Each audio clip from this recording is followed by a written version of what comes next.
مشاهدينا الكرام، اهلا ومرحبا بكم وحلقه جديده من برنامج بيزنس مان. في البدايه عايز اهنئ اخواتنا الاقباط بمناسبه عيد الميلاد المجيد. كل عام وانتم بخير وجميع شعب مصر بخير. الحقيقه النهارده بنتكلم عن القطاع الطبي والصحي في مصر، هو محل تقدير واحترام من كل المصريين واطباء مصر، نفتخر بهم وبانجازاتهم وبدورهم الانساني العظيم. كذلك كل أطقم التمريض في كل مكان داخل مصر وخارج مصر، نفتخر بالقطاع الصحي وبأطباء مصر. حتى واحنا في سفرياتنا في الخارج بنشوف أطباء مصريين كتير، والحقيقة بنفتخر بيهم لأنهم بيعتبروا سفراء لمصر في الخارج، وده بسبب نجاحاتهم واحترامهم وتقديرهم لهذا البلد.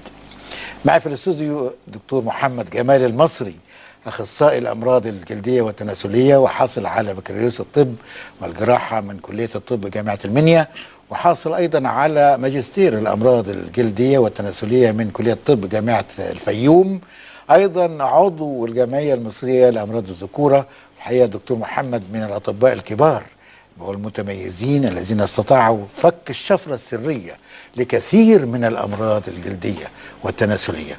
دكتور محمد، أنا برحب بحضرتك. اهلا بحضرتك. اهلا بحضرتك. في البدايه بحب اهني حضرتك واهني الساده المشاهدين بقدوم عام 2022. ربنا يجعله علينا وعلى مصر الحبيبه وعلى اعزائنا المشاهدين عام رخاء ونمو وتقدم وازدهار باذن الله تعالى. أنا سعيد جدا باستضافة حضرتك في برنامج الجميل دوا، وإن أكون مع إعلامي شهير كنت بستمع إحنا اللي أسعد بيك والله. أنا اللي أسعد بحضرتك. كنت بستمع إليه وأنا في فترة الشباب وكنت بستمتع الحقيقة بأدائك الجميل في عرض النشرة الإخبارية اللي كنت بعرف بيها كتير من الأخبار المحلية والعالمية. والحقيقة يعني بداية الحلقة بتاعتك والإعلان مصر بتتطور. فعلا في عهد السيد الرئيس مصر شهدت نقلة علمية وطبية جامدة جدا. لما سمعت الإعلان دوا جال بخاطري مشهد خلدته ذاكرة السينما المصرية، وهي مشهد الباش حكيم أو الحكيم باشا. احنا كأطباء في الفترة دي بدأنا ان احنا نكون على خطوات قريبة جدا من اننا نوصل لهذه المرحلة. وده بفضل توجيهات السيد الرئيس في المجال الطبي اللي احنا شهدنا فيها تطور لمستشفيات كتيرة، سواء كان مستشفيات صحية أو مستشفيات جامعية، وإطلاق حملات قوية جدا زي حملة تطعيم ضد فيروس كورونا، وحملات أخرى زي حملة الحماية من فيروس سي والتأمين الصحي الشامل. وطبعا انا يعني من الحاجات برضو اللي اعتزيت بيها وافتخرت بيها ان احنا في عهد السيد الرئيس ظهرت عملات تخلد ذكرى الجيش المصري الابيض اللي وقف في صمود وفي تحدي امام تحديات فيروس كورونا، وقدم الكثير من التضحيات في مواجهة هذه الحملة. والسبب فخري من ده لان انا في 2016 كنت عملت صفحة كده اسمها اطباء متميزون ومبدعون. جميل. الصفحة دي بتحاول ان هي تبرز شخصية الطبيب المتميز. بفضل الله عز وجل فئة الاطباء فيها اعلاميين مشهورين، فيها ادباء، فيها علماء، فيها ناس عندهم مواهب عالية جدا. فحاولت بقدر الامكان ان انا اجسد شخصيات قابلتها اتعلمت منها واستفدت منها كتير من خلال الصفحة دي. والحمد لله عز وجل احنا فعلا على مشارف في العام الجديد من 2022 لقيت الحاجات دي بدأت تتحقق، وبدأنا ان احنا نكون على بدايات تحقيق الباش حكيم او الحكيم باشا. ده جميل يا دكتور. يعني المهم دلوقتي يعني الحلقه كده تمام، الكلام اللي حضرتك قلته كلام جميل. كنت عايز اسال حضرتك، يعني انا قريت انه الامراض الجلديه مؤشر لامراض اخرى، هل ده صحيح؟ الجلد أكبر عضو ويعتبر من أهم الأعضاء اللي موجودة في جسم الإنسان، بتؤشر لينا لأمراض خطيرة. لو احنا قدرنا ان احنا نشخصها بدري ممكن بفضل الله عز وجل ان احنا نعالجها. يعني مثلا لو احنا في الفترة اللي احنا موجودين فيها دي بنواجه أزمة كبيرة جدا، وهي أزمة فيروس كورونا. التحورات اللي موجودة دلوقتي بتقول ان في اعراض جلدية بتظهر حتى بعيد عن الاعراض المعتادة اللي احنا متعودين عليها، سواء كان سعال او احمرار في العين او ضيق في التنفس. لا، دلوقتي بيحصل اول حاجة اصابة للجلد وخصوصا اطراف الاصابع، بيحصل فيها زي احمرار مصاحب لألم. الاحمرار ده بياخد اطراف الاصابع والاظافر وممكن يسيب فيها علامة. برضو من الحاجات المهمة اللي بتظهر وجود التهابات حساسية موجودة وخصوصا في منطقة البطن للمرضى المصابين بفيروس كورونا. فلو سمحت، لو حضرتك او اي حد من السادة المشاهدين ليه اعراض حساسية او اكزيما، لازم يتوجه للطبيب. ليه؟ لأن الأعراض دي ممكن تكون مؤشر للإصابة بالفيروس، أو ممكن تكون مجرد مرض جلد بسيط زي مرض زي الالتهابات اللي بتحصل نتيجة لسعة البرد أو نتيجة الحساسية العادية لأي من المواد. فمع التطور اللي موجود دلوقتي في الأمراض الجلدية واستخدام الدرموسكوب وعلاجات الدرماتوباثولوجي، احنا بنقدر ان احنا نشخص الكثير من الأمراض الجلدية. نعم. فاحنا لو قدرنا ان احنا نشخص الفيروس في المراحل الاولى، نقدر ان احنا نستخدم اساليب الوقايه السليمه اللي هي تقدر ان هي تحمينا وتحمي اللي حوالينا. نعم دكتور، ندخل بقى على الحلاوه والجمال والتجميل اللي هو يعني ممكن نحل بيهم الحلقه. اسرار الجمال والتجميل، يعني في سيدات كتير بيستعينوا بالاطباء للجمال وزياده الجمال. يعني حضرتك تكلمني في الموضوع ده بحيث انه في مشاهدات كتير سمعانا دلوقتي فممكن يستفيدوا. يعني الحقيقة احنا في الفترة الموجودة دلوقتي مش مجرد السيدات بس هي اللي بتهتم بالجمال والتجميل، لا والرجالة برضه، لان في ناس كتيرة بدأت يحصل لها وعي بالتكنولوجيا الحديثة والطرق الحديثة اللي احنا بنستخدمها كأطباء لاستعادة رونق البشرة وجمالها. مع تقدم السن هضرب لحضرتك مثال بسيط. احنا بشرتنا عاملة زي التربة. التربة لو انت سبتها واهملتها بيحصل فيها زي تشققات، وبيحصل ان هي بتفقد الخصوبة بتاعتها. لكن لو اهتميت بيها عن طريق ان انت بترويها بطريقة كويسة وبتديها الأسمدة اللي بتغذيها، التربة دي بتبقى تربة رطبة وخصبة. جميل. احنا بالظبط جلدنا بالطريقة دي. فلو احنا بدأنا نشرح ايه اللي ممكن بيحصل في البشرة بتاعتنا مع تقدم السن، بيحصل ان البشرة بتاعتنا بتبدأ ان هي تشيخ وان تظهر عليها علامات الشيخوخة زي التجاعيد اللي بتبقى موجودة في الجبهة. نعم. برضو من الحاجات اللي احنا بنلاحظها ان في ناس كتيرة بيبقى فيها تكشيرة، التكشيرة دي مستمرة معاها، وكل اللي بيبص لي يقول لي انت متضايق ليه؟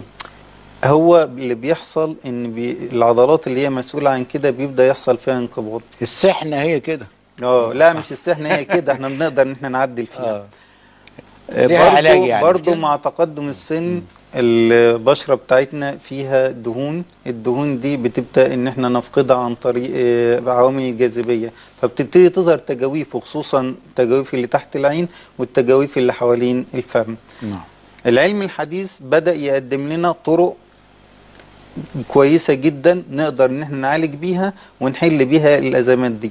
الراجل اللي بيكشر كل اللي بيحصل ان العضلة بتاعته منقبضة بدرجة عالية زيادة عن اللزوم. ممكن ان احنا بنحقن العضلة دي بمادة اسمها البوتوكس. البوتوكس ببساطة كده بيعمل على ارتخاء العضلات بتاعتنا، فبالتالي بتفك التكشيرة دي. التجاعيد اللي موجودة في الجبهة برضو بنقدر ان احنا نحقنها بكميات معينة وفي اماكن محددة، فترخي العضلة بتاعتنا فتبتدي تتفرد وتبتدي التجاعيد اللي موجودة دي تختفي. زي ما قلت لحضرتك ان في تجاويف موجودة، التجاويف دي بتحصل نتيجة فقدان الدهون، والبشرة بتاعتنا بتفقد برضو مية. في مادة اكتشفناها اسمها الهيالورونيك اسيد او مادة الفيلر. المادة دي لها قدرة عجيبة ان هي تحتفظ بالمية. ولو حضرتك افتكرت المثال اللي انا ضربته، هنقول ان في تشققات لما ابتدي نروي الارض تبتدي الارض دي تبقى خصبة ونضرة. بالظبط البشرة كده. ايوه. لما بنحقن مادة الفيلر في التجويف بتاع العين او التجويف اللي حوالين الفم، بتبتدي المادة دي تسحب المية وتجمعها وتحتفظ بيها وتملى التجويف بتاعنا. ودوا اللي بيخلي البشرة بتاعتنا تبتدي ترجع تاني. فممكن بتيجي لك ناس صعبة جدا حالتها فوق ال50 وال60 وال70 سنة وعايزة ان هي تبص لنفسها تكون مبسوطة بالشكل بتاعها. جميل. ده اللي بيقدموا لينا حقن مادة الفيلر والبوتوكس. من الحاجات اللي برضه بنستخدمها وليها فوائد حلوة جدا، الأسمدة اللي احنا بنرميها للتربة هي عبارة عن فيتامينات بنقدمها للبشرة بتاعتنا. الفيتامينات دي بنقدر ان احنا ندخلها مباشرة للجلد بتاعنا عشان يدي نضارة ويستعيد الحيوية بتاعته عن طريق استخدام طريقة الميزوثيرابي او استخدام الديرمابين. ببساطة كده، او الديرمابين ده عبارة عن جهاز ليه سنون، السنون دي بنستخدمها ان احنا ندخل بيها الفيتامينات للبشرة بتاعتنا ونغذيها بطريقة مباشرة، فبالتالي تبتدي البشرة بتاعتنا تظهر فيها الرونق والجمال بتاعها. الحاجة المهمة اللي لازم نقولها ان مفيش جلسة واحدة هتجيب لك النتيجة دي، ده بتحتاج متابعة وبتحتاج اشراف وبتحتاج معايير معينة، فلازم ان انت تتابع مع الدكتور بتاعك لغاية ما توصل للنتيجة بتاعتك. طب نجي لك، يقول لك ازاي يا دكتور اللي هو عايز يروح يعني يعمل يتواصل معانا من خلال الارقام بتاعتنا او يشرفنا في العياده بتاعتنا في المنيا. والارقام ظاهره الحمد لله. عايزين نستغل وجود حضرتك كعضو في الجمعيه المصريه لامراض الذكوره ونقول يعني في ناس لغايه دلوقتي ما بترضاش تروح لدكتور تناسليه. الحقيقه امراض في حاجه يعني تشجعه انه يجي؟ الحقيقه امراض الذكوره ظهر فيها تطورات كبيره جدا. المشكله ان في ناس كتيره بتخجل ان هي تذهب لدكتور الذكوره، ان هي تبتدي تعبر عن المشكلة اللي موجودة عندها. نعم. والكلام ده أنا لمسته شخصيا وأنا بعمل رسالة الماجستير بتاعتي. إن في دكاترة كتير أو في ناس كتير بتحرج إن هي تتكلم في المشكلة اللي موجودة ده، وبيعتبر الكلام ده عيب، ويبتدي إن هو يلجأ للصيدليات أو يلجأ إن هو ياخد مواد تاني قد تضر بيه، وفي النهاية لما الموضوع يتفاقم معاه يبتدي يسأل الطبيب. احنا بنشجع الاشخاص اللي عندهم مشكلة ان هم يتوجهوا للطبيب بتاعهم لطلب النصيحة والمشورة، لان العلم دلوقتي قدم لنا حلول كويسة جدا في علاج امراض الذكورة زي صورة القذف او ضعف الانتصاب او حالات تأخر الانجاب بطرق حديثة وفعالة، والحمد لله تعالى بتجيب نتائج مرضية بالنسبة للجميع. نعم. دكتور حضرتك برضو ما نستغل وجودك برضو عشان تقدم رسالة للمريض وللطبيب. بالنسبة للمريض بحب أقول له معلومة بسيطة جدا، ذهابك لاستشارة الطبيب في وقت مبكر بيوفر علينا مجهود وتعب كبير في علاج المشكلة. لو ضربت لحضرتك مثال زي حب الشباب، لما بنلبس الكمامة بتاعتنا بتحصل التهابات في البشرة وبتظهر حبوب وبثور، لو دي أعراض نتيجة التهابات موضعية نتيجة الكمامة بنعالجها بطريقة بسيطة. حب الشباب بثور بتبقى موجودة في منها الأبيض، ولو الخلية الدهنية دي اتسدد بتعمل لنا بثور سوداء. لو أنا بدأت إن أنا أعالج الحالة دي في فترة بسيطة وسريعة وبطرق حديثة عن طريق التوجه للطبيب، فبالتالي هتجنب ان المريض بتاعنا يدخل في مشاكل زي الاثر اللي موجود في الحبوب في البشره، واللي احنا بنتعب جدا ان احنا نعالجها، لان معظم الناس بتبتدي تحاول ان هي تشيل الحبايه دي، لما بتشيلها بيسيب اثر، الاثر دوت بيخلينا احنا نواجه مشكله كبيره في ان احنا نعالجها وبتاخد وقت معانا. فبالتالي لو احنا عالجنا المشكلة بدري هنقدر نوصل لحل سريع. الحاجة التانية، الدكتور مش معايا عصا سحرية، بمعنى انا مش هعمل لحضرتك جلسة فبالتالي بعد الجلسة دي هتبتدي ان انت تنور وتبقى ملك جمال، لا، الموضوع بيحتاج وقت وبيحتاج متابعة وبيحتاج ان انت تحافظ على التعليمات اللي الدكتور بيديها لك علشان تقدر ان انت توصل للنتيجة اللي انت عايزها. نعم. بالنسبة للطبيب، بالنسبة للطبيب بحب أوجه لحضرتك رسالة مهمة جدا، لازم إن أنت تبدأ حياتك العلمية والعملية بدري. حاول إن أنت تاخد الخطوة الأولى، حتى لو أنت ابتديت بداية بسيطة ابدأ إن أنت طور نفسك، اتعلم كويس، احنا عندنا اساتذه ودكاتره متميزين جدا، الشهره بتاعتهم محليه وعالميه، ناس كتيره عندها القدره في كل المجالات، زي مجالات الخطوط الفرنسيه ومجال الحقن الفيلر والبوتوكس ومجال التجميل ومجال الامراض الجلديه ومجال الدرماتوباثولوجي، ناس اكفاء. انصحك ان انت تحضر المؤتمرات بتاعتك، الدوريات الصحيه، بتحاول تطور نفسك عن طريق ان انت تتابع المواقع الحديثه اللي بتديلك معلومات حديثه وقيمه، وخصوصا مع التطور العلمي اللي موجود دلوقتي، اللي بيقدم لنا حاجات جديده في مجال الليزر والهايفو والراديو فريكوانسي والألسيرا وحاجات كتيره وعالم كبير جدا. اتمنى ان انت تبتدي حياتك العلمية بدري، وفي نفس الوقت هتقدر بإذن الله تعالى عن طريق استخدام الطرق العلمية الحديثة ان انت توصل للهدف بتاعك، حتى لو كان في عقبات. العقبات دي بفضل الله عز وجل ربنا بيذللها، وبالتالي تقدر توصل للمكانة اللي انت محتاجها. دكتور محمد جمال المصري، حضرتك نصحت المريض ونصحت الطبيب. انا عايز حضرتك تنصح اللي بيبيعوا المستحضرات اللي هي مغشوشة بتأثر على البشرة، بيبيعوا حاجات برضو للأمراض الذكورة، حضرتك تنصحهم بإيه يعني؟ الحقيقة احنا بنواجه في الفترة بتاعتنا مشكلة كبيرة جدا، وجود التكنيشن اللي هو بيحاول ان يحقن مادة الفيلر او مادة البوتوكس، وهو اصلا ما عندوش علم ولا دراية ان الجلد بتاعنا فيه عضلات وفيه اوعية وفيه اعصاب بتغذيه، هو مجرد ان هو شاف حد بيحقن فبيحقن زيه. الدكتور لما بتحصل مشكلة بيقدر ان هو يعالجها وبيقدر ان هو يتعامل معاها. الراجل اللي بيروح لمكان علشان ياخد حاجة تنشطه، الحاجة دي بترجع بالسلب وبالتالي بتسبب له أضرار. فاحنا حاول بقدر الإمكان ان انت تستشير الطبيب بتاعك او تاخد منه الحاجة اللي هي تتناسب معاك، لان الاشخاص بيختلفوا، وفي نفس الوقت احنا لينا معايير بنقيسها اثناء الحقن، وعندنا حاجات بنقدر ان احنا نديها لك بطريقة امنة وفعالة وبدون ما بتحصل لك اي مشكلة. احنا سعدنا بوجود حضرتك لأنه يعني معلومة طبية رائعة ونصيحة جميلة. دكتور محمد جمال المصري، أخصائي الأمراض الجلدية والتناسلية، أنا بشكر حضرتك شكرا جزيلا. في كلمة اتفضل.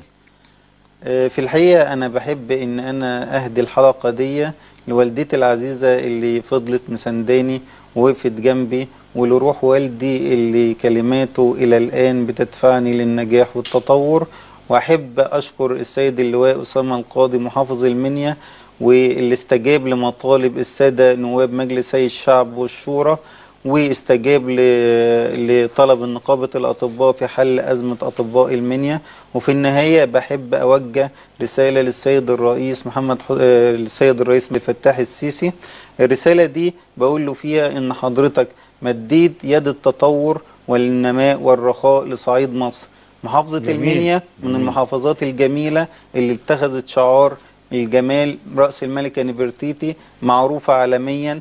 بعد آلاف السنين قدرنا نثبت ان المقاييس اللي موجودة عندها هي المقاييس العالمية لا، شكرا على للجمال. الوفاء الجميل ده بتاعك يا دكتور فنرجو من والله. سيادتك ان انت تدينا زي ما وعدتنا مزيد من النظرات التي أكيد إن تشمل شاء الله، محافظة أكيد. المنيا والأطباء بالرعاية والتطوير والنماء، وأن تنظر إلينا بعين مصر الساهرة لتتحقق ما وعدته لنا شكرا من أمان وأمال. ان شاء الله يا شكرا دكتور. جزيلا. شكرا يا دكتور. وسعيد مشاهدينا بعد باستضافتك. الفاصل هنستقبل الاستاذ كريم عبد الرازق، رئيس مجلس اداره شركه سبلاش انترناشونال، واللي بتقدم خدمات كثيره جدا لهيئات متعدده في مصر، وكسبت ثقه الهيئه العامه للبترول وغيرها. هنتعرف عليها بعد الفاصل. يا محمد طرارة، يا محمد طرار، رحت فين يا محمد من حب فيك بالليل؟ ما بقاش يجيلي النوم طا طا طا، ما بقاش يجيلي النوم طا طا طا طا طا طا طا طا طا طا طا. يا محمد ولا ايه يا محمد، يو يو يو.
السلام عليكم أصدقاء البرنامج الأعزاء، مع حلقة جديدة ومهمة جدا بتهم ناس كتيرة من الشعب المصري، وبتهم ناس كتيرة سواء كان في مصر أو برا مصر. موضوع حب الشباب. حب الشباب ده من أهم المواضيع اللي بتواجهنا وبتعتبر تحدي كبير لينا بالنسبة لأطباء الجلدية. وبنشوف منه مشاكل كتيرة، وبنشوف منه أشكال كتيرة. حب الشباب بيظهر ليه سميناه حب الشباب؟ لأن في فترة المراهقة، أو بالرغم إن هو بيصيب الإنسان في مختلف المراحل العمرية، إلا إن فترة المراهقة دي أكتر الفترات اللي بتظهر فيها الحبوب. والسبب في ده ناتج عن زيادة في إفراز الهرمون الخاص بهرمون الذكورة، سواء كان عند السيدات أو عند الرجالة.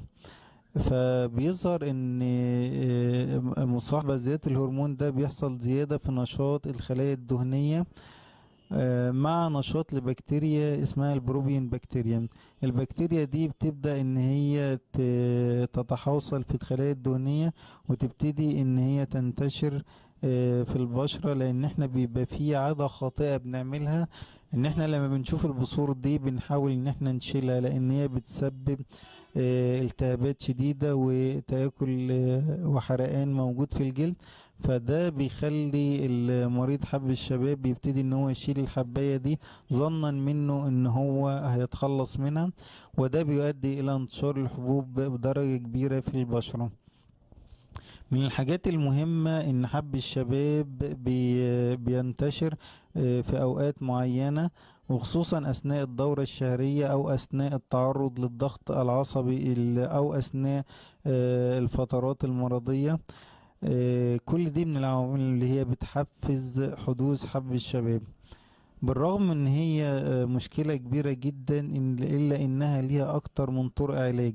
منها استخدام الكريمات الموضعية، استخدام المضاد الحيوي المناسب لنوع البكتيريا اللي بتصيب الجلد، جلسات التقشير الكيميائي، ودي حاجة مهمة جدا بتعمل على تقشير الطبقة الخارجية اللي فيها البثور، وبتساعد على تجديد الخلايا، وبتساعد على عمل المضاد الحيوي بطريقة كويسة وفعالة. برضو الليزر من الحاجات المهمة جدا اللي بنستخدم في علاج حب الشباب، عن طريق ان احنا بنعمل اعادة تجديد للخلايا. وده بيحفز برضو وده بيحفز معانا العلاج، بيحفز معانا الخلايا ان هي تتجدد، وبتسهل عمل المضاد الحيوي في علاج حب الشباب. عايزين نقول ان في اخطاء شائعة بالنسبة لحب الشباب، منها ان الاكلات الدسمة بتزوده، او ان هو فترة شباب فقط، وان مش موجود في الاعمار الاخرى، سواء كان في السن المتقدم، الناس اللي هي عدت ال30 وال40، وانه لا انت عندك حب شباب، تحس ان الموضوع ده مفاجأة بالنسبة لها. برضو من الحاجات اللي احنا بنحب ننوه عنها ان استخدام مستحضرات التجميل بتزود الحبوب وبتزود انتشارها. فالفترة اللي احنا بنستخدم فيها العلاج نتوقف عن استخدام مستحضرات التجميل. بيسعدنا ان احنا نتلقى استفساراتكم واي معلومات تحب ان انتوا تعرفوها من خلال البرنامج ومن خلال الارقام بتاعتنا فيما يتعلق بهذه المشكلة. وشكرا جزيلا لكم اصدقائنا الاعزاء.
السلام عليكم أصدقاء البرنامج الأعزاء، مع حلقة جديدة من حلقات الأمراض الجلدية. هنتكلم النهاردة عن مرض مهم جدا وهو مرض الصدفية. مرض الصدفية بينتج أهميته بأن هو بيصيب عدد كبير من الأشخاص حول العالم، حوالي من 2 ل 4% من سكان العالم مصابين بمرض الصدفية. السبب في كده ان احيانا بيكون فيه ارتباط بالوراثة، ان احد الابوين بيكون مصاب بالمرض. الحاجة التانية، السبب معروف ان مرض الصدفية بيحصل فيه اضطراب في جهاز المناعة. علشان كده لو حصل اضطراب في جهاز المناعة سواء عن طريق التعرض للضغط العصبي او الاصابة بالبكتيريا او الفيروسات، فده بيؤدي الى النشاط المرض. في معلومة مهمة جدا بنحب نقولها لأصدقاء البرنامج، إن مرض الصدفية مرض غير معدي. يعني ممكن الشخص إن هو يختلط بالآخرين دون التأثير عليهم. والحاجة المهمة جدا إن بالرغم إن هو بيأثر على الحياة العامة للشخص، إلا إننا بنحب نوجه وعي للآخرين إن مرض الصدفية ده حتى لو أصاب اليدين أو الأماكن الظاهرة فإنه لا يعدي أي شخص على الإطلاق. طيب، ايه هي اهم الاعراض اللي بيجي بيها مريض الصدفية؟ اهم الاعراض هو وجود حكة واحمرار في الجلد، وده بيصاحبه ظهور قشرة بيضاء سميكة بتبقى منتشرة في اجزاء الجسم المختلفة، سواء كان في الايدين او في منطقة الجذع او في القدمين. بيصيب احيانا جزء بسيط واحيانا بياخد اكتر من 60% من جسم الشخص المصاب، وفي الحالة دي بيحتاج عناية واهتمام محددين. في انواع كتيرة من الصدفية بنحب ان احنا نشير اليها. في منها النوع الشائع زي ما قلنا لحضراتكم، ان هو بيبقى عبارة عن احمرار وحكة وجفاف في الجلد مع وجود قشرة سميكة بيضاء. القشرة دي احيانا لما المريض بيحاول ان هو يشيلها بينتج عنها انتشار فيما يعرف بالكوبنير فينومينا، واحيانا بيبقى فيه نقط دم بيضة صغيرة موجودة من القشرة دي، ودي من اهم العلامات اللي بتبقى بتميز المرض بتاعنا. في نوع تاني بتبقى عبارة عن نقط محمرة منتشرة في الجلد، وده بتبقى في الغالب مصاحبة لنشاط بكتيريا معينة هي البكتيريا العقدية، وبتبقى منتشرة في أجزاء الجسم المختلفة وبيحصل لها اختلاط بحاجات كتيرة. ما بيبقى المريض مش عارف ان هي صدفية، ممكن ان هو بيعتقد ان هي حساسية عادية لكن هي في الغالب بتكون صدفية، وده بيعرفها الطبيب المختص اللي بيقدر يشخص الحالة بتاعتنا. من الحاجات المهمة جدا ان احنا مريض الصدفية لازم يهتم بنفسه جدا، لانه بيصاحبه بعض الامراض المنتشرة والمهمة جدا زي مرض السكر، زي وجود التهابات الحلق، زي وجود الالتهابات اللي في الجلد الاخرى. تمام. وزي ما احنا قلنا ان مرض الصدفية ده مرتبط بضعف في او اضطراب في الجهاز المناعي، فلازم المريض يتجنب التعرض للضغط العصبي، التعرض للعدوى سواء كان عدوى بكتيرية او فيروسية. يحاول يتجنب تقلبات الطقس، لان هي التقلبات بتاع المناخ وتغيرات الفصول بتساعد على نشاط المرض. اهم طرق العلاج لمريض الصدفية، في حاجات كتيرة احنا بنستخدمها زي المراهم الموضعية ومنها مشتقات الكورتيزون. برضو بنعتمد على حاجات بيكون فيها الاوميجا 3 زي زيت السمك، من الحاجات المهمة جدا اللي بتقلل الاحمرار المصاحب للمرض. برضو من الحاجات المهمة جدا في انواع من الكبسولات اللي بنستخدمها حديثا بتساعد على معالجة جهاز المناعة وبتقلل النشاط بتاع المرض. برضو الليزر بيستخدم في بعض انواع الصدفية، الاكزايمر ليزر بيستخدمه في علاج بعض حالات الصدفية اللي هي بتبقى متوسطة الشدة. من الحاجات اللي نحب نقولها لمريض الصدفية ان احنا ان شاء الله تعالى بنديله شعاع امل ان في دلوقتي علاجات مهمة جدا بدأت ان احنا بدأنا نستخدمها، بتساعد في الحد من المرض بكمية كبيرة جدا. بنشكر اصدقائنا الاعزاء، ويشرفنا ان احنا نتلقى اي استفسار ليكم بخصوص المرض من خلال البرنامج.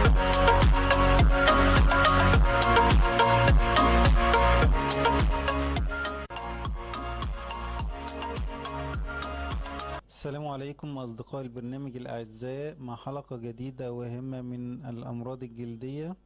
النهاردة هنتكلم عن موضوع مهم جدا، وهو موضوع الحروق. الحروق من أخطر المشكلات اللي بتواجه قطاع كبير مننا، وخصوصا السيدات في المنازل.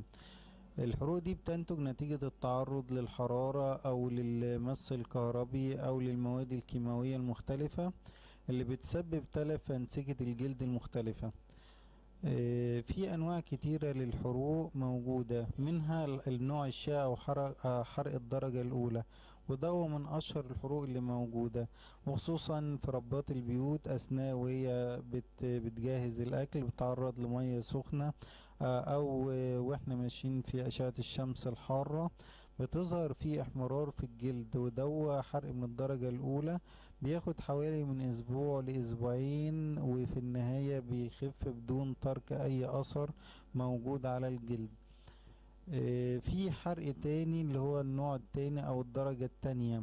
الدرجة التانية بتتعدى ظهور احمرار في الجلد، بتظهر فقاقيع وبثور مع ألم شديد بيكون مصاحب للتلف الجلدي اللي بيحصل من الحرق. ودو من الأخطاء الشائعة، إن أول ما بيحصل الحرق الدرجة التانية نبص نلاقي الأهل في البيت يحطوا معجون أسنان ويحطوا حاجات غريبة على الحرق، وده بيؤدي إلى زيادة التلف الناتج في أنسجة الجلد المختلفة، ويؤدي إلى تفاقم المشكلة. مفروض ان احنا اول ما بيحصل اي حرق بنحط ايدينا في الماء الجاري، ونسيب ايدينا لمدة ربع ساعة، ونتجنب ان احنا نعمل تبريد سريع للمنطقة دي عن طريق ان احنا بنحط تلج. ده ممنوع نهائي، لان هو بيؤدي الى تلف اكتر لطبقات الجلد المختلفة. هنتكلم عن النوع الاخير، وهو نوع الحرق بتاع الدرجة الثالثة. حرق الدرجة الثالثة بيحصل تلف وتكوين لون اسود او ابيض في الجلد، نتيجة ان هو بياخد طبقات اكتر من الجلد، وده لازم نزور اقرب طبيب او نروح لاقرب مستشفى عشان يقدر ان هو يتعامل معاه. في ارشادات مهمة بنحب نقولها لاصدقاء البرنامج الاعزاء للتعامل مع الحروق. اول حاجة لما تتعرض لحرق لازم تحط ايديك على الماء الجاري، ده بيعمل على تبريد الجلد بطريقة طبيعية وكويسة، وبدون ان يحدث اي تلف للجلد. الحاجة التانية لازم نغطي منطقة الحرق بضمادة، بحيث ان ما يحصلش اي تلوث او اي التهابات على سطح الجلد. الحاجة التالتة لازم نتوجه لأقرب طبيب، ونتجنب ان احنا نحط معجون الاسنان او اي مادة غريبة او دقيق او اي حاجة تاني من الحاجات اللي احنا بنشوفها، لان بيعمل تلف اكتر لخلايا الجلد المختلفة. الحاجة الرابعة لازم نروح للمختص، الطبيب اللي هو يقدر يتعامل مع الحرق ويحط المراهم المناسبة اللي تقدر تخلي الجلد بتاعنا يلتئم دون ترك اي اثار على الجلد بتاعنا. وعلشان نحافظ على جلدنا سليم لازم نتبع الارشادات السليمة للتجنب حدوث الحروق. لازم الأطفال يبعدوا عن أي مواد كيماوية، نبعد عن أماكن التيار الكهربي، نبعد عن أي سوائل سخنة، نتعامل نستخدم أدوات الأمان، نبعد أولادنا عن الكبريت وعن أي مواد خطر بتسبب لنا الحروق. في النهاية لازم نقول ان الوقاية خير من العلاج، وان احنا لو تجنبنا الحاجات اللي بتسبب الحروق هنقدر ان احنا نحافظ على جلدنا محافظة سليمة. ولازم نستشير الطبيب عند حدوث اي حرق، لان المشكله اللي بتحصل واللي احنا بنواجهها ان الاهمال في علاج الحروق بيسيب اثار. الاثار دي طرق العلاج بتاعتها بتبقى اصعب من ان احنا نتعامل مع الحرق في بدايته. فنصيحة أصدقاء البرنامج الأعزاء، استشر طبيبك وتوجه إليه مباشرة عند حدوث أي حرق، لأن هو بيقدر يتعامل معاه بطرق بتساعد الجلد بتاعنا إن هو يلتئم بطريقة سليمة، وفي نفس الوقت مش هيسيب أي أثر بيسبب لنا مشاكل ويكون صعب بالنسبة لنا إن احنا نعالجه. شكرا جزيلا أصدقاء البرنامج الأعزاء، وإلى اللقاء في حلقة جديدة. شكرا جزيلا.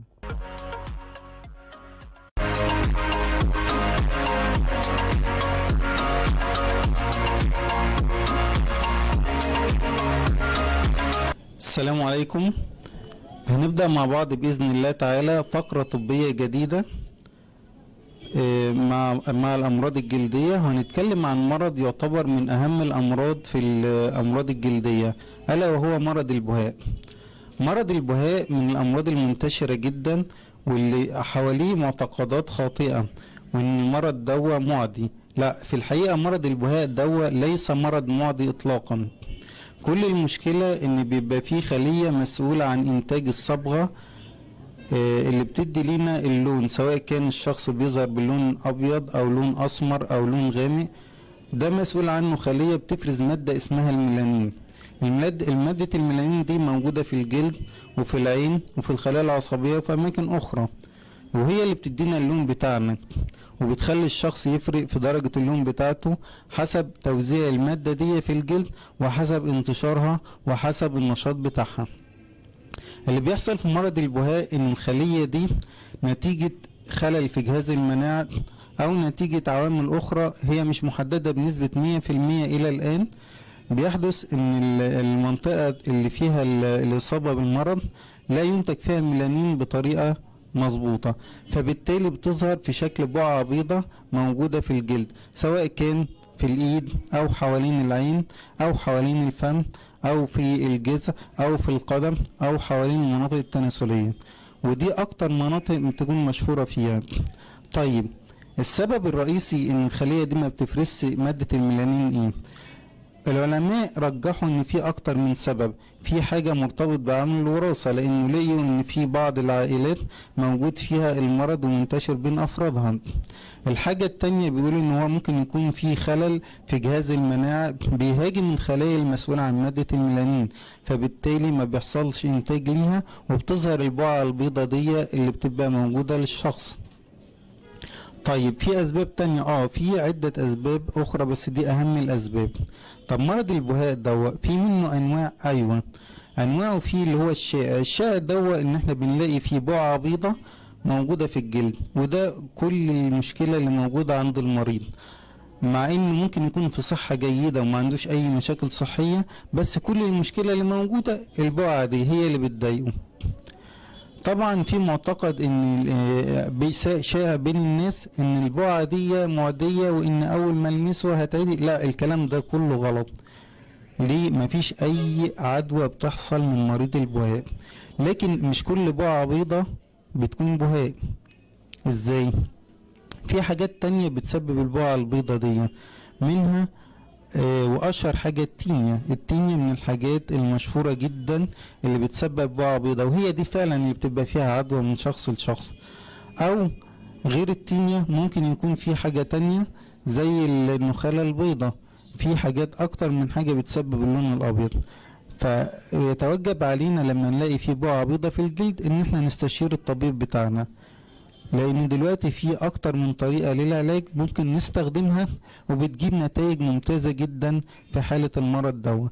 منها على سبيل المثال المراهم الموضعية او الكبسولات او البوفا او جلسات البلازما، وكل دي حاجات بنقدر نستخدمها الى جانب الليزر واشياء اخرى بنستخدمها في العلاج، ولكن ده بيتوقف على درجة نشاط المرض والاماكن اللي موجود فيها. احنا كمان ممكن بنعمل زرع للخلايا اللي مسؤولة عن انتاج الميلانين في الجلد، بناخدها من اماكن سليمة وبنزرعها في الاماكن المصابة، فاحنا بندي نظرة امل وتفاؤل لمريض البهاء ان احنا دلوقتي ممكن نقدر نتغلب على المرض باكتر من طريقة علاج. ونتمنى ان اي حاجة محتاجينها نتلقى استفساراتكم من خلال الفقرة الطبية. وشكرا لكم أصدقائي الأعزاء، وإلى اللقاء في فقرة طبية جديدة.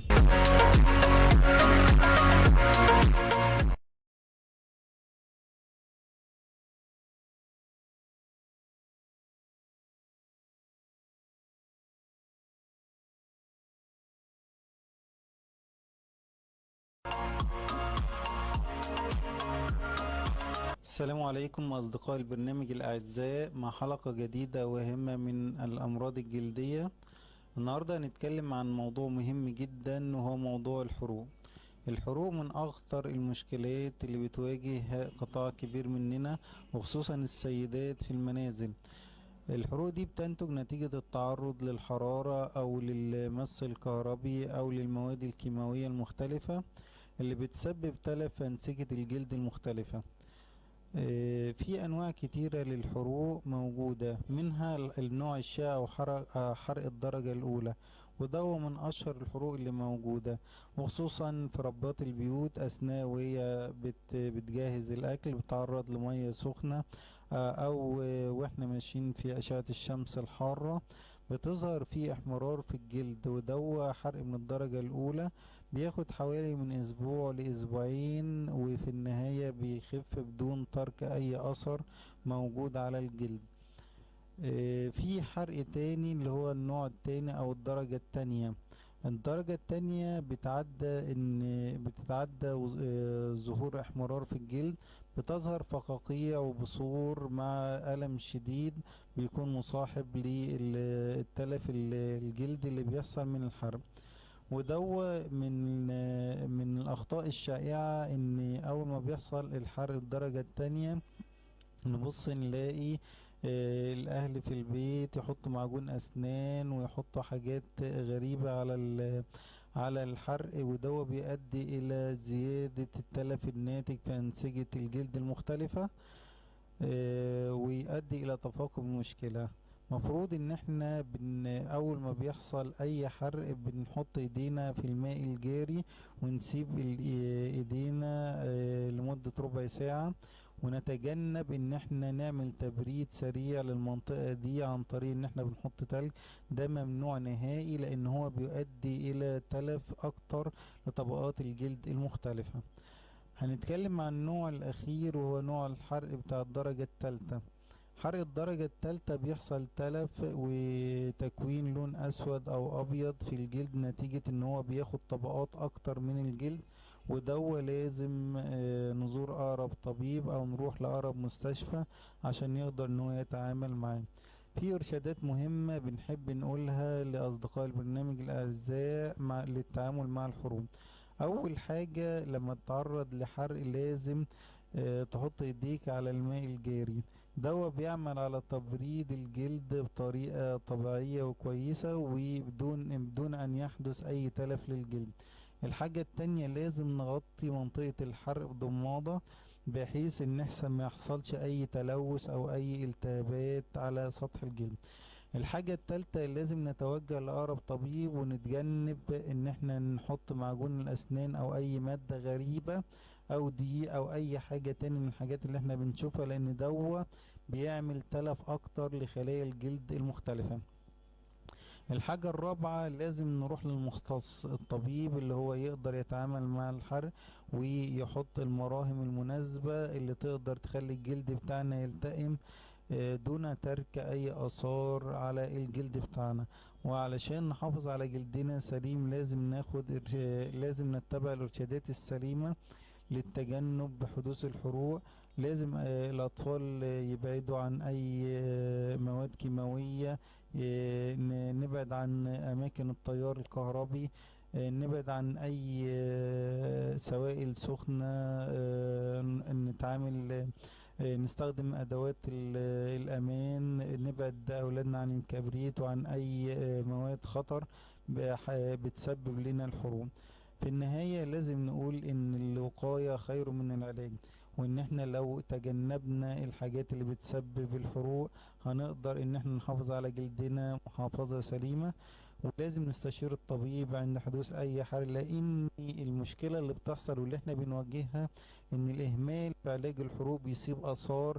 الاثار دي طرق العلاج بتاعتها بتبقى اصعب من ان احنا نتعامل مع الحرق في بدايته. فنصيحة اصدقاء البرنامج الاعزاء، استشر طبيبك وتوجه اليه مباشرة عند حدوث اي حرق، لان هو بيقدر يتعامل معاه بطرق بتساعد الجلد بتاعنا ان هو يلتئم بطريقة سليمة، وفي نفس الوقت مش هيسيب اي اثر بيسبب لنا مشاكل ويكون صعب بالنسبة لنا ان احنا نعالجه. شكرا جزيلا اصدقاء البرنامج الاعزاء، والى اللقاء في حلقة جديدة. شكرا جزيلا.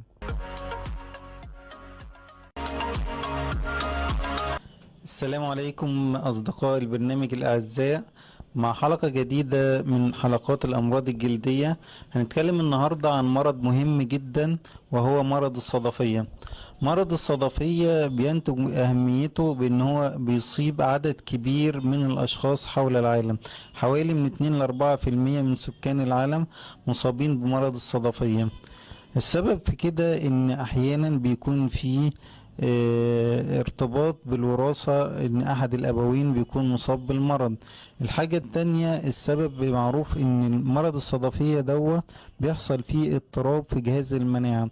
علشان كده لو حصل اضطراب في جهاز المناعة سواء عن طريق التعرض للضغط العصبي او الاصابة بالبكتيريا او الفيروسات، فده بيؤدي الى نشاط المرض. في معلومة مهمة جدا بنحب نقولها لأصدقاء البرنامج، إن مرض الصدفية مرض غير معدي. يعني ممكن الشخص إن هو يختلط بالآخرين دون التأثير عليهم. والحاجة المهمة جدا إن بالرغم إن هو بيأثر على الحياة العامة للشخص، إلا إننا بنحب نوجه وعي للآخرين إن مرض الصدفية ده حتى لو أصاب اليدين أو الأماكن الظاهرة فإنه لا يعدي أي شخص على الإطلاق. طيب، ايه هي اهم الاعراض اللي بيجي بيها مريض الصدفية؟ اهم الاعراض هو وجود حكة واحمرار في الجلد، وده بيصاحبه ظهور قشرة بيضاء سميكة بتبقى منتشرة في اجزاء الجسم المختلفة، سواء كان في الايدين او في منطقة الجذع او في القدمين.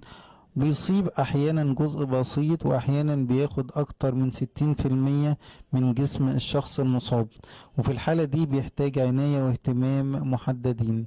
في انواع كتيرة من الصدفية بنحب ان احنا نشير اليها. في منها النوع الشائع زي ما قلنا لحضراتكم، ان هو بيبقى عبارة عن احمرار وحكة وجفاف في الجلد مع وجود قشرة سميكة بيضاء. القشرة دي احيانا لما المريض بيحاول ان هو يشيلها بينتج عنها انتشار فيما يعرف بالكوبنير فينومينا، واحيانا بيبقى فيه نقط دم بيضة صغيرة موجودة من القشرة دي، ودي من اهم العلامات اللي بتبقى بتميز المرض بتاعنا. في نوع تاني بتبقى عبارة عن نقط محمرة منتشرة في الجلد، وده بتبقى في الغالب مصاحبة لنشاط بكتيريا معينة هي البكتيريا العقدية، وبتبقى منتشرة في أجزاء الجسم المختلفة وبيحصل لها اختلاط بحاجات كتيرة. ما بيبقى المريض مش عارف ان هي صدفية، ممكن ان هو بيعتقد ان هي حساسية عادية لكن هي في الغالب بتكون صدفية، وده بيعرفها الطبيب المختص اللي بيقدر يشخص الحالة بتاعتنا. من الحاجات المهمة جدا ان احنا مريض الصدفية لازم يهتم بنفسه جدا، لانه بيصاحبه بعض الامراض المنتشرة والمهمة جدا زي مرض السكر، زي وجود التهابات الحلق، زي وجود الالتهابات اللي في الجلد الاخرى. تمام. وزي ما احنا قلنا ان مرض الصدفية ده مرتبط بضعف في او اضطراب في الجهاز المناعي، فلازم المريض يتجنب التعرض للضغط العصبي، التعرض للعدوى سواء كان عدوى بكتيرية او فيروسية. يحاول يتجنب تقلبات الطقس، لان هي التقلبات بتاع المناخ وتغيرات الفصول بتساعد على نشاط المرض. اهم طرق العلاج لمريض الصدفية في حاجات كتيرة احنا بنستخدمها زي المراهم الموضعية، ومنها مشتقات الكورتيزون. برضو بنعتمد على حاجات بيكون فيها الأوميجا 3 زي زيت السمك، من الحاجات المهمة جدا اللي بتقلل الاحمرار المصاحب للمرض. برضو من الحاجات المهمة جدا في أنواع من الكبسولات اللي بنستخدمها حديثا بتساعد على معالجة جهاز المناعة وبتقلل النشاط بتاع المرض. برضو الليزر بيستخدم في بعض أنواع الصدفية، الإكزايمر ليزر بيستخدمه في علاج بعض حالات الصدفية اللي هي بتبقى متوسطة الشدة. من الحاجات اللي نحب نقولها لمريض الصدفية ان احنا ان شاء الله تعالى بنديله شعاع امل ان في دلوقتي علاجات مهمة جدا بدأت ان احنا بدأنا نستخدمها، بتساعد في الحد من المرض بكمية كبيرة جدا. بنشكر اصدقائنا الاعزاء ويشرفنا ان احنا نتلقى اي استفسار ليكم بخصوص المرض من خلال البرنامج.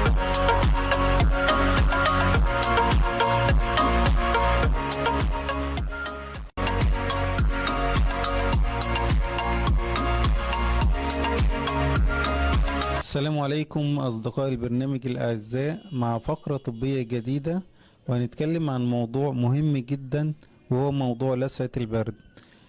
مع قدوم فصل الشتاء الموضوع ده بينتشر انتشار واسع، بيحصل التهاب في الأوعية الدموية واحمرار وتورم في الأطراف بتاع الإيدين أو القدمين أو الأنف أو الأذن، ودي بتبقى من الحاجات المشهورة جدا وبتصيب ناس كتيرة، وفي ناس كتيرة ما بتعرفش إن المشكلة دي نتيجة البرد، وإن الموضوع ده بيحتاج طريقة خاصة للعناية بيه.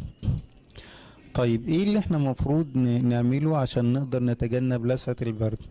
رقم واحد ان احنا ندفي الجسم بتاعنا كويس، وذلك عن طريق ان احنا بنلبس ملابس تقيلة، ونحاول ان احنا ننشط الدورة الدموية عن طريق ممارسة الرياضة، ونستخدم الزيوت الطبيعية اللي بتساعد على تنشيط الدورة الدموية، والى جانب ان احنا نبعد بقدر الامكان عن الاوقات اللي فيها البرد القارس، سواء كان في فترات الصباح الباكر او في ساعات الليل المتأخرة. ونهتم اهتمام شديد عند حدوث احمرار في القدمين او اليدين او حدوث تورم ان احنا نستشير الطبيب بتاعنا لاستخدام العلاج المناسب لهذه الحالة.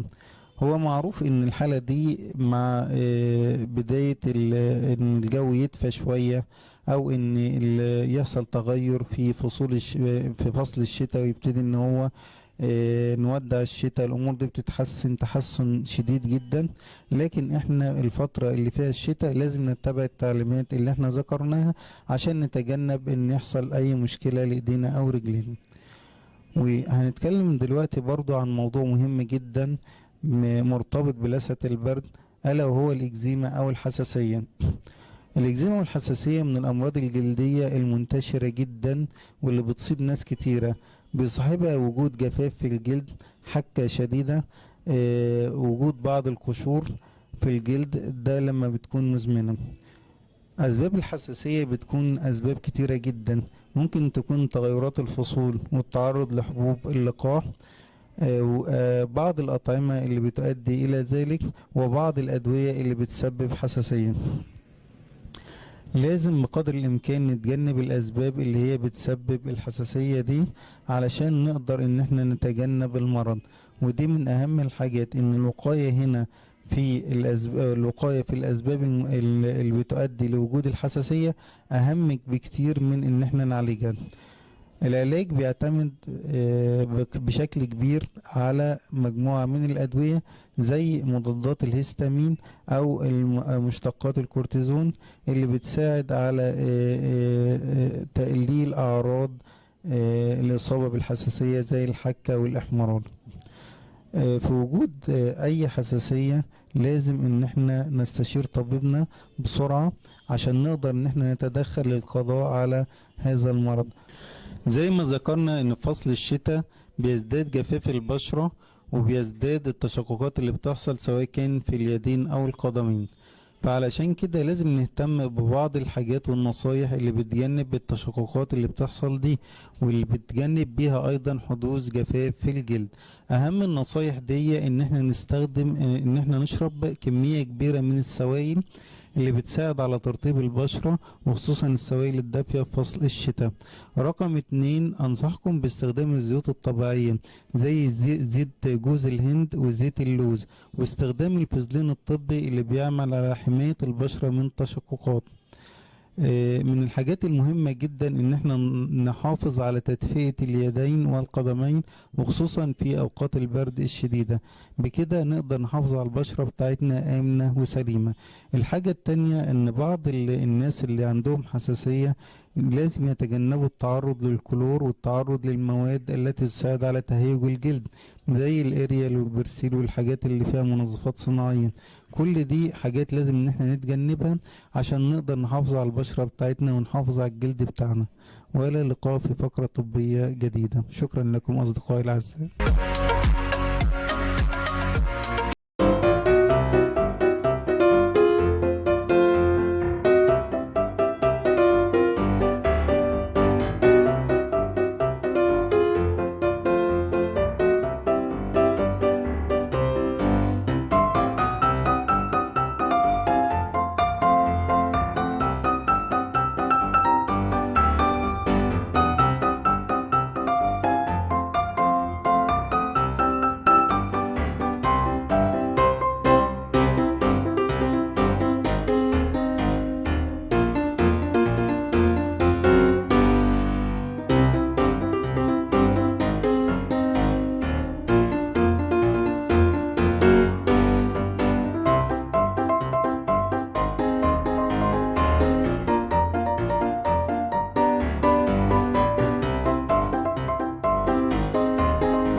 زي ما قلنا زبدة الشيا وماء الورد، وكانوا بيستخدموا حاجات طبيعية بتدي رونق وجمال للبشرة.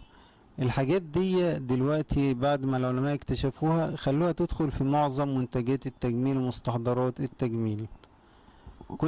كنا قبل كده اتكلمنا عن التقشير، وقلنا ان في منه تقشير كيميائي وتقشير فيزيائي وفي تقشير بالليزر، وقلنا مميزات كل نوع وايه الحاجات اللي احنا بنستخدمه ليها وليه اهميته في علاج حب الشباب وعلاج التصبغات الجلدية. طيب من الحاجات المهمة جدا اللي كانوا بيستخدموها كانت استخدام المرطبات. طب ليه أهمية إن احنا نستخدم مرطب للبشرة؟ لأن جفاف الجلد مع الوقت بيعمل تجاعيد وبيظهر البشرة إنها مرهقة وبسن أكبر من السن اللي المفروض إن الشخص يكون عليه. عشان كده استخدام المرطبات من الحاجات المهمة جدا. برضو من الحاجات المهمة اللي كان ليها دور في إن الملكة نفرتيتي أو كليوباترا أو الملوك الفراعنة القدام اللي هم ظهروا بمظهر جميل، كان ان هم بيشربوا كميات كبيرة من المية. المية طبعا من الحاجات اللي هي سر الحياة واللي ليها رونق، ليها دور في ان هي تظهر البشرة بمظهر ورونق رائع، الى ان الى جانب انها بتعالج حاجات كتيرة وليها دور مهم جدا، وده شيء معروف للجميع. من الحاجات المهمة برضو اللي في الوقت الحالي عرفنا ان هي ليها دور كبير، أشعة الشمس ودورها الضار والابتعاد عنها. كلما ابتعدنا عن أشعة الشمس الضارة وكلما استخدمنا واقي شمس مناسب للبشرة، كلما قل الإجهاد وقل تأثير أشعة الشمس وقلت ظهور التصبغات بالبشرة. من الحاجات المهمة جدا برضو اللي احنا استخدمناها في الوقت الحالي وليها تأثير ضار وما كانش بيستخدم الإفراط في استخدام المكياج. طبعا المكياج من الحاجات اللي هي بتظهر البشرة في وضع يمكن يكون افضل من الوضع الطبيعي لبعض الاشخاص، لكن لها اضرار زي ان هي بتظهر حبوب وبتظهر مشاكل وبيظهر منها احيانا حساسية.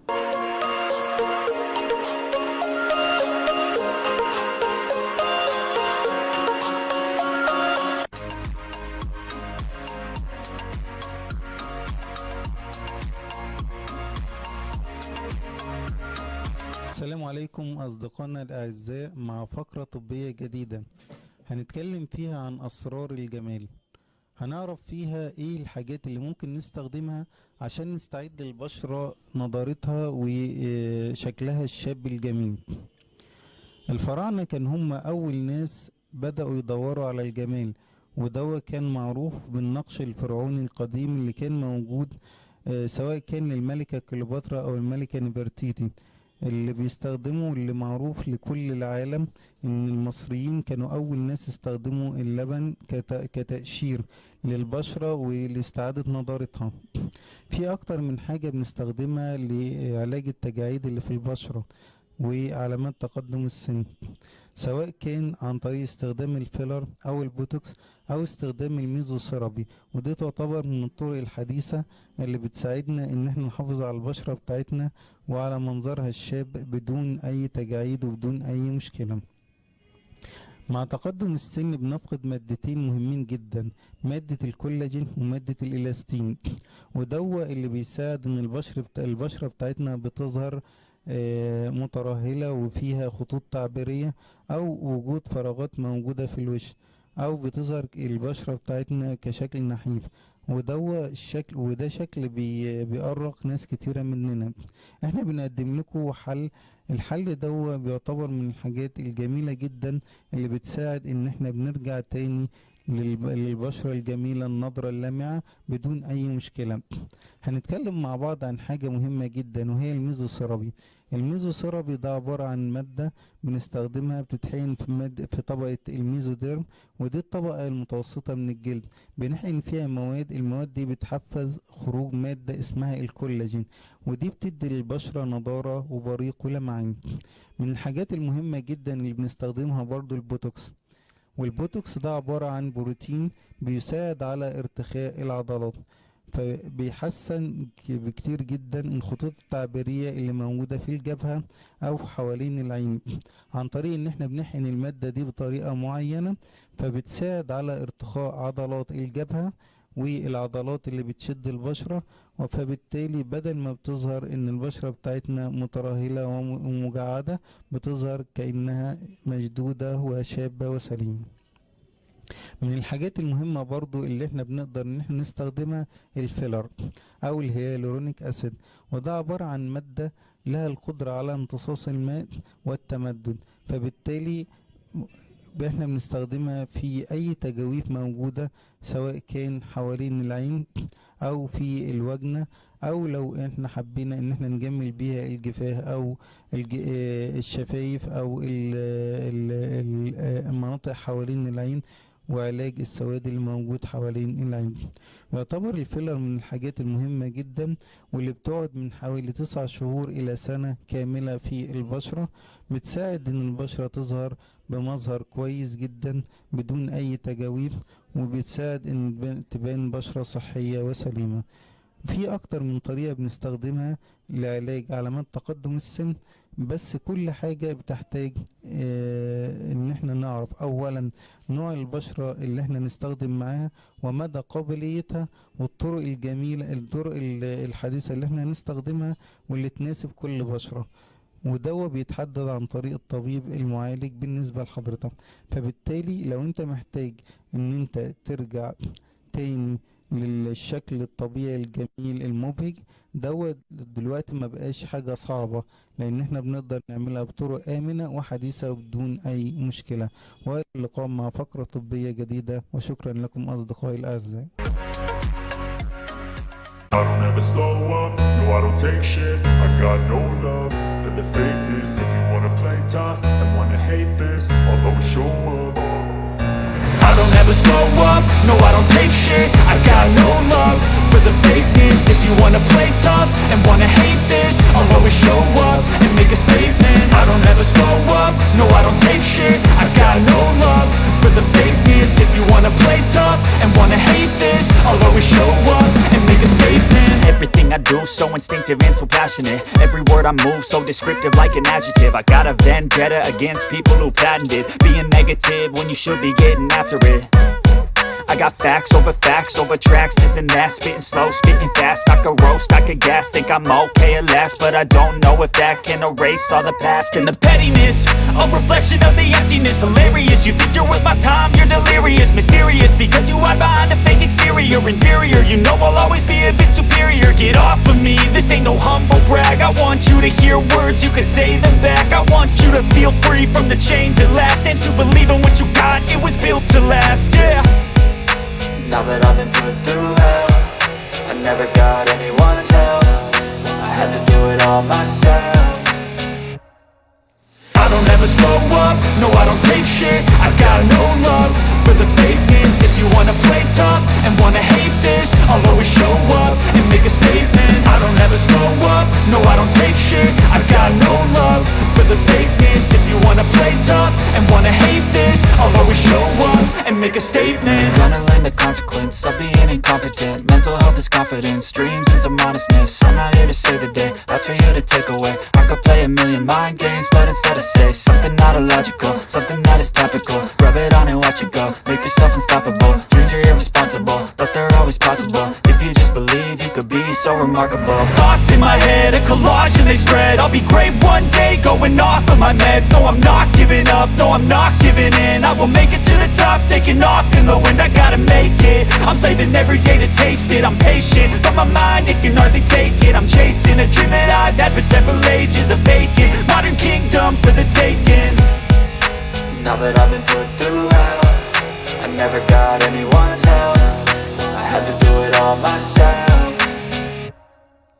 I don't ever slow up, no I don't take shit. I got no love for the fakeness. If you wanna play tough and wanna hate this, I'll always show up and make a statement. I don't ever slow up, no I don't take shit. I got no love for the fakeness. If you wanna play tough and wanna hate this, I'll always show up and make a statement. I don't ever slow up, no I don't take shit. I got no love for the fakeness. If you wanna play tough and wanna hate this, I'll always show up.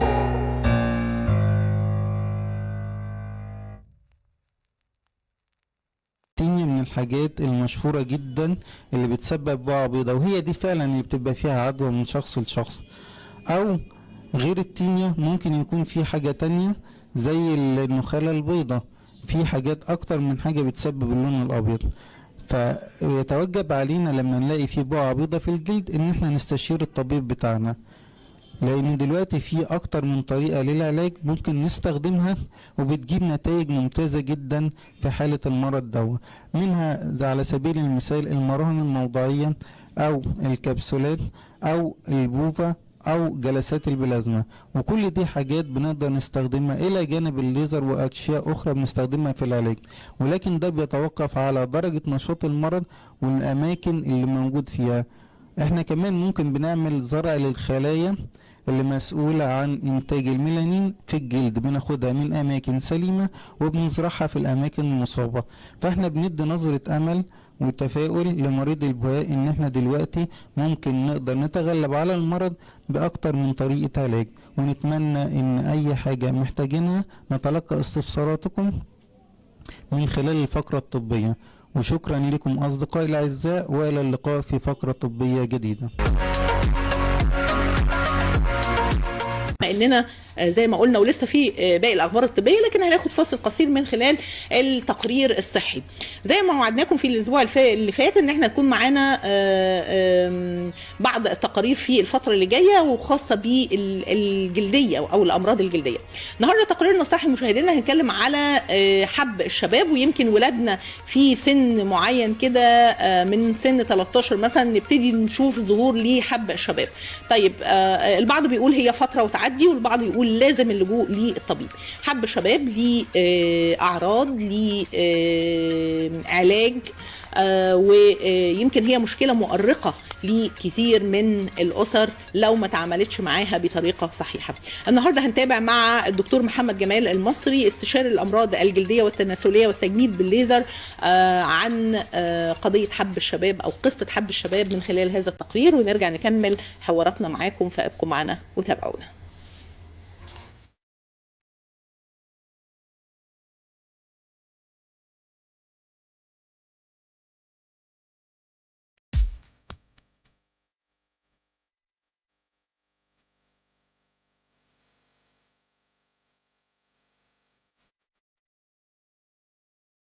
النهاردة بإذن الله تعالى هنستكمل الحلقة مع طرق العلاج المستخدمة لحب الشباب.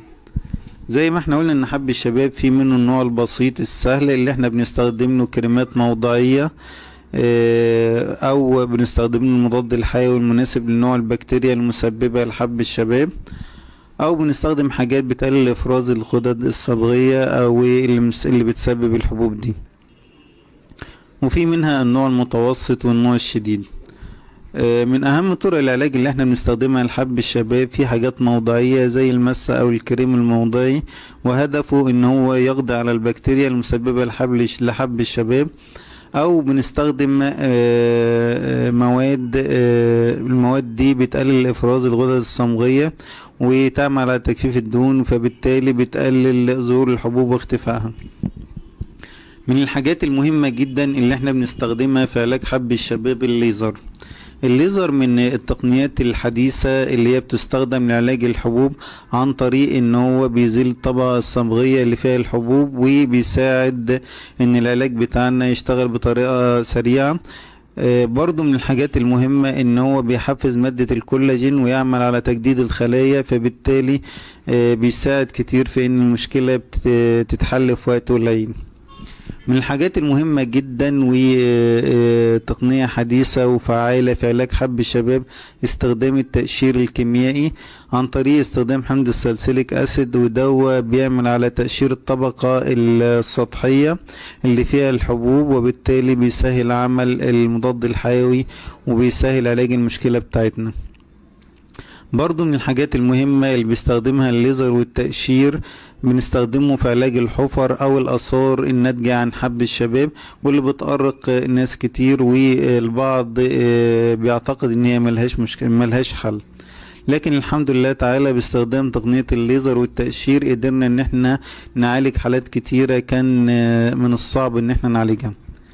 من الحاجات المهمة جدا اللي بنستخدمها في علاج حب الشباب استخدام بعض انواع البرشام اللي بيؤدي لتقليل افراز الغدد الصبغية وتقليل الدهون الموجودة في البشرة، فبالتالي بيعمل على تجفيف الحبوب والقضاء عليها. من الحاجات المهمة جدا اللي بنستخدمها كعلاج لحب الشباب استخدام المضاد الحيوي المناسب لنوع البكتيريا، ومش اي مضاد حيوي احنا بنستخدمه كعلاج، في نوع معينة من المضادات الحيوية اللي هي بتعالج الحبوب دي وبتقضي عليها. بحب اقول لكم ان مشكلة حب الشباب مش مشكلة صعبة وليها حلول، ودوا لو احنا قدرنا ان احنا نستعمل نتبع التعليمات المهمة اللي بتساعدنا ان احنا نقضي عليها. احنا اللي كده احنا خلصنا موضوع حب الشباب، وبيساعدنا ان احنا نتلقى اي استفسار بخصوص الموضوع دوا من خلال القناة. أو من خلال التواصل معكم.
يا محمد طرارة يا محمد طرار، رحت فين يا محمد من حب فيك بالله؟ ما بقاش يجيلي النوم طا طا طا، ما بقاش يجيلي النوم طا طا طا طا طا طا طا طا طا طا. يا محمد ولا ايه يا محمد يو يو يو